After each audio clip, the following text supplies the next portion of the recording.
Halo teman-teman, selamat datang di channel Metode Pijat. Kali ini kita akan berbagi tip, trik, dan metode mengenai cara memijat tubuh yang Anda keluhkan. Langsung saja kita lihat videonya.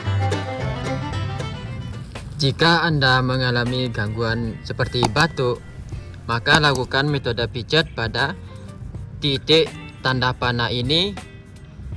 Arahnya berlawanan. Kita pakai lotion.